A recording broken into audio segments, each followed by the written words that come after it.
Assalamualaikum warahmatullahi wabarakatuh. Malam hari ini kita masuk malam 17, malam turunnya Al-Quran. Kayak apa pian lawan Al-Quran? Kayak apa kita semuanya dengan Al-Quran? Hadirin hadirat sekalian rahmatullah SWT, perlu pian ketahui ada dua amal ibadah yang kena nantinya bisa memberikan syafaat buat orang yang melakukannya. Apa diantaranya? Yang pertama, ibadah puasa. Ibadah puasa ini nanti di yaumul qiyamah apabila seorang hamba ada masalah di pemeriksaan amalan, di persidangan atau penimbangan amalan, nanti akan mengatakan pada Allah Ta'ala, mengadu, ya Allah, itu hamba pian melakukan perintah pian yang ngarannya puasa sehingga meninggalkan makanan minumnya, kemudian syahwatnya mendekati kemudian lawan jenisnya, artinya istrinya ataupun suaminya, demi melakukan taatan lawan pian, berilah syafaat berkat ibadah puasa. Satu. Yang kedua yaitu membaca Al-Quran. Ya Rabb, ulun cegainya daripada kesibukannya, daripada istirahatnya, daripada guringnya, tidurnya. Fasyafihu fiyah, beri kemudian syafaat dia demi kemuliaan kalam ilahi pian, yaitu Al-Quran. Hadirin hadirat sekalian rahmati Allah Subhanahu wa taala. Akan tetapi sayangnya umat Nabi Muhammad SAW di akhir zaman ini kurang perhatian dengan baca Al-Quran. Padahal Al-Quran itu kalau kita lihat daripada segi bahasa, Quran itu diambil dari kata qoro'ah. Qoro'ah yakra'u Qur'anan, artinya dibaca, untuk dibaca. Dan membacanya itu ibadah. Lalu karena itu dalam kesempatan ini Nabi Muhammad SAW mengatakan, wala aqulu alif lam mim harfun. Aku tidak mengatakan orang yang baca Al-Quran, kan surah Al-Baqarah kan pertama alif lam mim, itu satu kata. Akan tetapi Quran itu diberi pahala per huruf, bukan per kata, apalagi per kalimat. Jadi pian bisa bayangkan, alif lam mim itu per huruf, dan setiap amal kebajikan umat Nabi Muhammad SAW apa pahalanya? 10 kali lipat. Jadi pian baca alif lam mim sudah 30 pahalanya. Bukti yang kedua bahwasanya Quran itu memang dianjurkan untuk dibaca, sampai beliau memberikan semangat Nabi kita Muhammad SAW.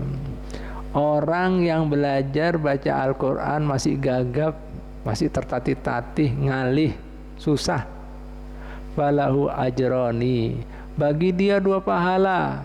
Kenapa 2 pahala baginda? Karena usahanya, yang kedua karena bacaannya.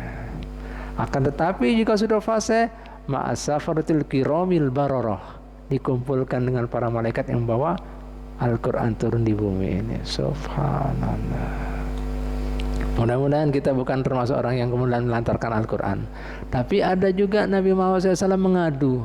Aduannya ini diabadikan Allah Ta'ala dalam Al-Quran. Wa qala ar-rasulu ya Rabbi inna qaumi ittakhadhu hadzal Qur'ana mahjura. Wahai Tuhan ulun, sesungguhnya kaumnya ulun ini menjadikan Quran terlantar. Apa kemudian melantarkan Quran di sini? Ahli tafsir kita membagi jadi 3. Yang pertama, orang kawa bisa baca Al-Quran, kada baca Al-Quran tersebut termasuk melantarkan. Yang kedua, dia paham, bisa mengkaji Al-Quran, pernah menyantri, pernah mondok misalnya, kada dikaji termasuk melantarkan Al-Quran. Jika pian kada bisa mengkaji isi Quran, ada pengajian kada datang, sama melantarkan Al-Quran. Gimana pian akan kenal Allah? Gimana pian tahu halal haram? Gimana kemudian pian akan mendapatkan ridhonya Allah Ta'ala? Kecuali jika pian tahu. Gimana pian bisa radab sama Ta'ala, bisa khusyuk istiqomah? Nggak tahu. Karena gimana? Bisa? Kada bisa. Datang belajar. Supaya tahu tuntunan Allah Ta'ala gimana, apa maunya Allah Ta'ala, ya. dari kita. Apa hak Allah Ta'ala? Apa yang patut kita hindari daripada larangan Allah supaya Allah Ta'ala kada murka? Nah, nih. Yang kedua, ya sudah kemudian itu mengkaji. Yang ketiga, sudah dikaji tahu 4 pengajian ya. Kada diamalkan juga termasuk melantarkan Al-Quran. Karena ilmu Al-Quran, ilmu agama ini bukan sekedar tahu, bukan wawasan. Mun biologi kada apa-apa, fisika, wawasan. Tapi ini untuk diamalkan. Ibu bapak sekalian rahmatullah, keutamaan Quran banyak sekali ya. Ulun kemudian sebutkan sebagian aja. Di antaranya sampai Nabi Muhammad SAW mengatakan keutamaan Al-Quran ya. Beliau mengatakan kemudian dalam Al-Quran dalam apa sabdanya, inna hadil qulub tasda'u kama yasda'ul hadidu. Sesungguhnya hatinya manusia itu bisa bertagar, berkarat. Apa maksudnya hati bertagar? Yaitu hati yang dikuasai hawa nafsu. Sehingga kada ada lagi kenal halal haram. Menghalalkan segala cara. Maunya asik-asik aja, happy-happy aja. Tipu sana, tipu sini. Licik pikirannya. Raja tega. Serakah. Nah, bisa seperti ini semuanya. Sombong, angkuh, riya, ujub. Bisa seperti itu, tagar. Terkajut sahabat Nabi. Memang semua orang bisa mengalami hatinya seperti itu. Wa ma jala'uha ya Rasulullah. Apa pembersihnya Rasulullah? Beliau mengatakan qiraatul Quran. Baca Quran, bersih nanti. La ilaha illallah Muhammadur Rasulullah. Sebagai puncaknya, nah, selain tadi bisa memberikan syafaat, nah, ini sebagai penutup. Mudah-mudahan pian bisa mengambil hikmahnya. Banyak keutamaan Quran, mau dibaca semuanya terlalu banyak. Nah, sampai Sidin mengatakan juga Allah Ta'ala berfirman dalam hadits qudsi ya, man saghalathu qiraatul Qur'ani an dzikri wa mas'alati a'taituhu afdhala sawabas sa'ilina.